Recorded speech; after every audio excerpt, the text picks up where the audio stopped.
السلام عليكم ورحمة الله وبركاته، أصدقائنا وأحبابنا ومتابعينا من كل مكان، متابعي القصر للستائر والمفروشات الحديثة. محمد أبو الحسن، أهلا وسهلا ومرحبا بكم مع أحدث إنتاجنا من المجالس العربية والخليجية واليمنية والسعودية والمغربية. معنا النهاردة قعدة عربي ارتفاع الشلتة بتاعتها 30 سنتي.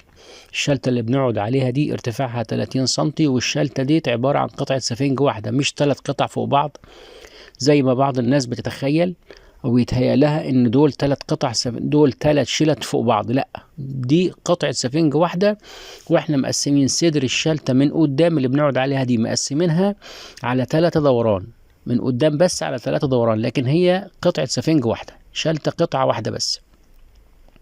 مسند الظهر واخد دورتين 2، الدورة اللي فوق هي اللي مشجرة وبقية المسند سادة.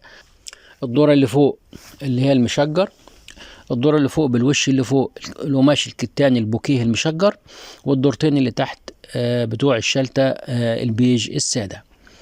تكاية الايد اللي هي المربعة والسادة، وفوق منها الخدادية الصغيرة بتاعتها. بالنسبة للتفاصيل والأسعار أنا سايب رقم تليفون وسايب رقم واتساب، اللي حابب يستفسر عن حاجة يبعت لي رسالة على الواتساب أو يتصل تليفونيا، هقول له على كل حاجة بالتفصيل. المجلس ده أو القعدة دي معمولة من السفنج الريبوند الكثافة 90 اللي احنا استعرضناه قبل كده وشفناه قبل كده على قناتنا على اليوتيوب وعلى صفحتنا على فيسبوك. اللي حابب يشوفهم يرجع لفيديوهاتنا القديمة على الصفحة أو على القناة، هيشوف كل حاجة بالتفصيل. دي كانت القعدة بتاعت النهاردة. ما تنساش فضلا وكرما تعمل لنا إعجاب بالفيديو وتشترك في قناتنا على اليوتيوب وصفحتنا على فيسبوك عشان يوصلك كل جديد من عندنا. شكرا لكم والسلام عليكم ورحمة الله وبركاته.